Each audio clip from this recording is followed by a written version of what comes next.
So, here's the deal.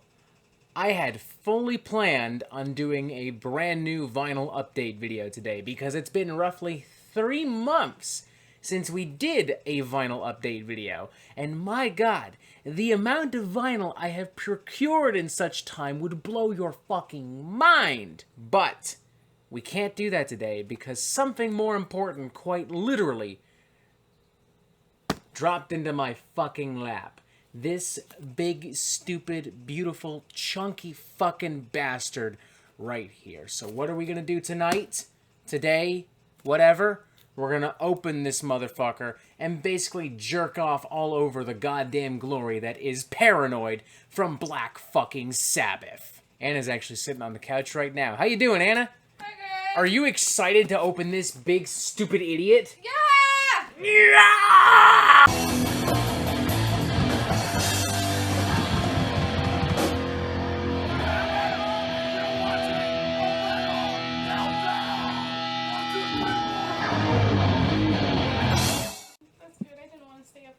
That's me neither. Yeah. Instead, we're staying up till 1:59 a.m. So for those of you who somehow don't know, maybe you've been living under a rock for the past 50 years, or maybe you're a literal child, I don't fucking know. Black Sabbath is a band from England, arguably the first heavy metal band, at the very least one of the most influential bands to the development of heavy metal, of heavy music.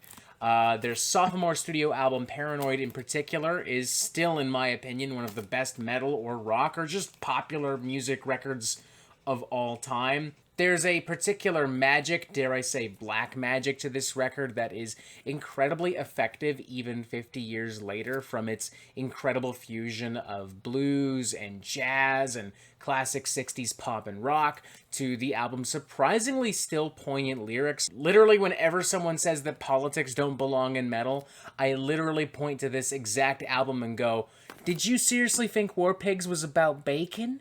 It wasn't. But that's another conversation for another fucking time. The point is, Paranoid turned 50 years old last year, and it still fucking rules, and Black Sabbath released this massively chunky box set. It's legitimately heavy to hold. It features the original studio album, remastered for the modern era, and it's also got some other goodies. LP2 is the quadrascic mix, whatever the fuck that means in stereo. It's the 1974 remix from Mike Butcher. There's a third LP. It is a live album recorded in Montreux, Switzerland. There is another live album recorded in Brussels, Belgium, and another live album which is just part 2 of the previous album. There's a lot of goodies on here. A lot of Black Sabbath goodies. There's also a 40-page booklet in here entitled The Paranoid Tour Book, filled with, like, special photos and comments and blah, blah, blah, blah, blah. All that kind of nerdy paraphernalia. So now, without further ado, let's fucking open this goddamn thing. Hell yeah.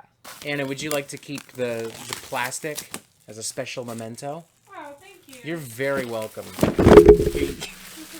Here you go. Here you go. Do you like the mess I just made with all this plastic and then by dropping the giant box set that I paid all this money for on the goddamn floor? Wow, good job. Thank you. I did a great job. I worked really hard on this whole last-minute concoction of a segment, of a video, of something that apparently is going to be a video. Oh my god. Would you also like this beautiful back slip here? Yes, thank you. You're very welcome. Happy anniversary. What kind of anniversary? The anniversary of when I bought the Paranoid box set. Wow. It's pretty special. That is special. Gotta love that artwork. It's still fucking weird and trippy as shit all these years later. Still don't really know what the fuck is really happening on it. It literally just looks like an acid trip. It's kind of weird scrolling through this thing because some of these photos are, 50 years old. And like, look at baby Ozzy Osbourne. Look at him. This Ozzy Osbourne is far different from the reality TV star bat-eating hobgoblin that we know today. A lot of statements here about, like, the band, a lot of articles and stuff about the band's history, some comments on the creation of the record. It's all pretty cool. It's stuff that I'm sure most Black Sabbath hardcore fanboys will know by this point, but it's still pretty cool. It's especially neat to see some of these, like, really old news articles that they've got in here talking about how Black Sabbath were just like the strangest, craziest thing ever.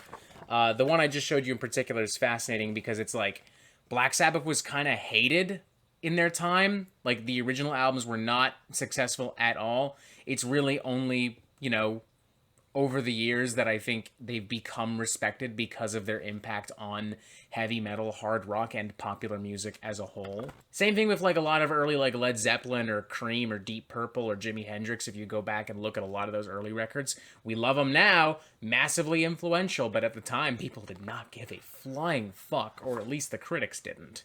We got a big old poster. Want to see a big old poster? Look at that big fucking, holy shit, it is big. It is big. You want to find some room on the wall for this tomorrow? We're going to put it right above the toilet. So that when people shit, they can look up and see Geezer Butler. Okay, booyah. I think we're finally getting the goddamn record. Holy shit. There's so many goodies in here that we're only now talking about the vinyl in the fucking vinyl box set. You know, as common as this record is, as important as this is to heavy metal, I've never been able to find this at a lot of record stores in Toronto. I don't know, maybe Toronto doesn't give a shit about Black Sabbath. I don't know how else to explain it, but it's been a long time since I've even seen this on vinyl, and I'm just happy to fucking have the goddamn thing. I don't expect there to be too many goodies within the actual packaging itself, because look at all the other shit we've been combing through. Classic Black, ain't nothing wrong with that. I look forward to listening to this very soon, probably within the hour.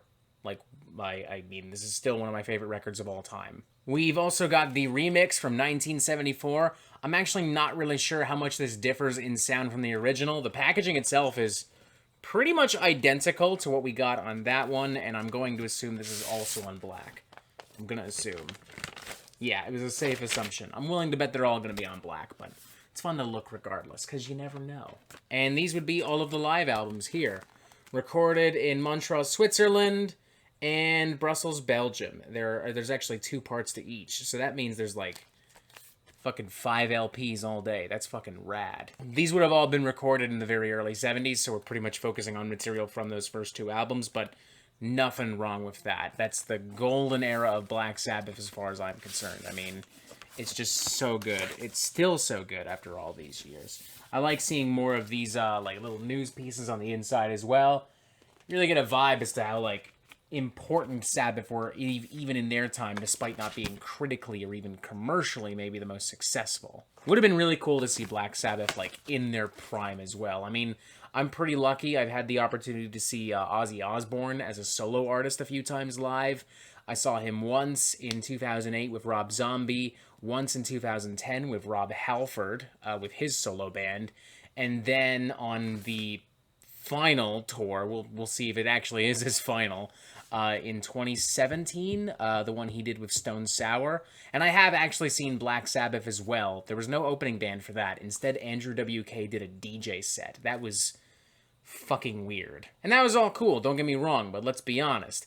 Ozzy has not been in the best shape the last 20, 25 years or so, so would have been great to see him in his prime, to see him with Tony Iommi, Bill Ward, Geezer Butler, the classic Sabbath lineup in their prime. And that's that, I suppose. Like I said, not really much more to dissect, just a really cool box set that I wanted to show off, to show y'all how fucking rich and fancy I am. You know, just want to flaunt my wealth for a brief moment and show you how much better I am than you. Been wanting Paranoid on vinyl for a long time, been looking at this box set specifically for a long time, and I'm happy that thanks to Sonic Boom and all the lovely people who work there, I could finally get my goddamn fucking hands on this.